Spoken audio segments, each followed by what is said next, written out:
warahmatullahi wabarakatuh. Saya dari kelompok 13 praktikum pengembangan media pembelajaran dan sumber belajar PAI. Saya di sini akan menjelaskan tentang bagaimana cara pemanfaatan lingkungan sebagai sumber belajar atau internet dalam pembelajaran PAI ya. Kami di sini 3 kelompok.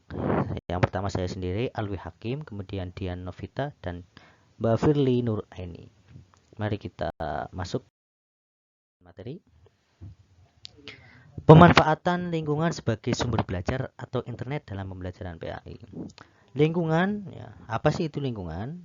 Lingkungan adalah kesatuan ruang dengan semua benda dan keadaan makhluk hidup, termasuk di dalamnya manusia dan perilakunya serta makhluk hidup lainnya. Kemudian, pemanfaatan lingkungan merupakan keadaan atau peristiwa yang ada di sekitarnya yang bisa dimanfaatkan sebagai sumber belajar PAI. Setelah kita membahas tentang lingkungan, ya, kita langsung membahas ke internet dalam pembelajaran PAI ya. Merupakan pemanfaatan jaringan internet sebagai media pembelajaran PAI. Seperti menggunakan YouTube, media sosial, Zoom, Google Meet, Google Classroom, dan lain-lain. Sebenarnya masih banyak lagi ya pemanfaatan internet ya. Selain contoh-contoh media di sini yang saya sebutkan. Kemudian kami di sini juga akan memfokuskan pada penjelasan video YouTube sebagai media pembelajaran PAI. Kita fokus di video YouTube saja ya.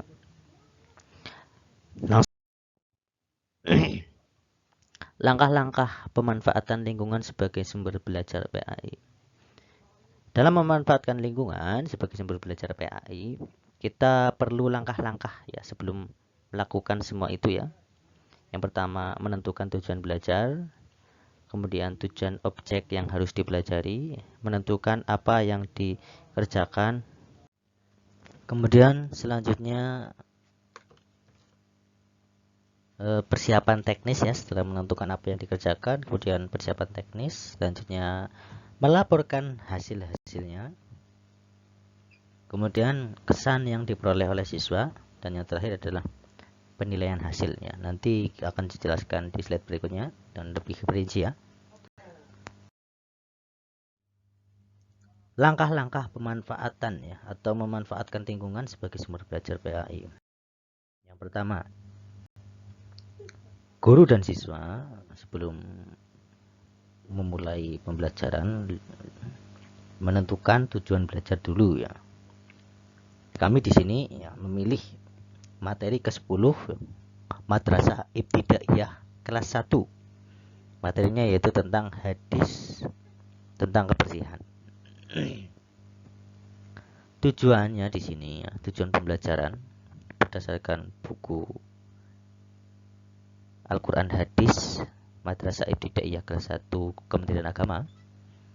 Tujuan pembelajaran setelah melalui proses mengamati, menanyakan, mengeksplorasi, mensosialisasikan dan mengkomunikasikan pembelajaran, peserta didik mampu melafalkan hadis tentang kebersihan, mengetahui arti dan memahami isi kandungan secara sederhana, serta memiliki perilaku mencintai Al-Quran dan hadis.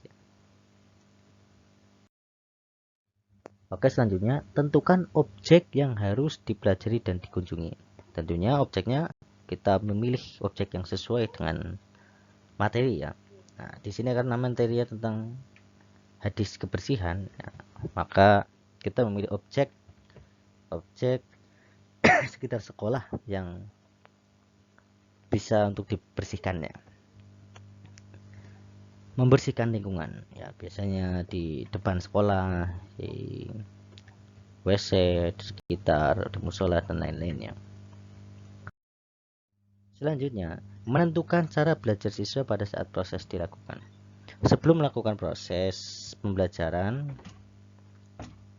siswa diarahkan dulu nanti mau ngapain saja, proses pembelajarannya mau gimana saja. Nah, di sini ya proses pembelajarannya adalah memahami makna hadis tentang kebersihan. Hadisnya yaitu at-tuhuru syatrul iman. kebersihan adalah an-nadhafatu syatrul iman. Kebersihan adalah sebagian dari iman.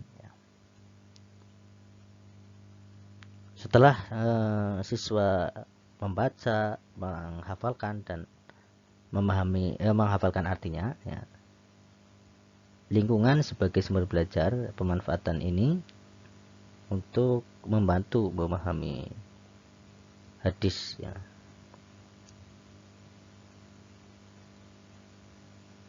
Cara belajar siswa nanti, siswa diarahkan untuk memungut dan menghitung jumlah sampah yang dipungut tersebut, ya, yang diperoleh.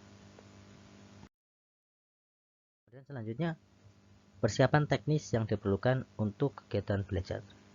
Nah, karena kegiatannya adalah bersih-bersih, ya, sebagai pemahaman atau pendalaman makna dari kebersihan sebagian dari iman, alat-alat yang disiapkan adalah kantong plastik dan sarung tangan.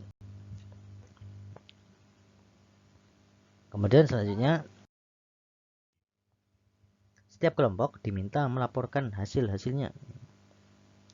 Hasil dari memungut sampah, apa saja yang dibersihkan, pengalaman-pengalaman apa saja yang didapatkan pada saat membersihkan lingkungan. Kemudian guru meminta kesan-kesan yang diperoleh siswa dari kegiatan belajar tersebut. Nah, setelah kegiatan selesai,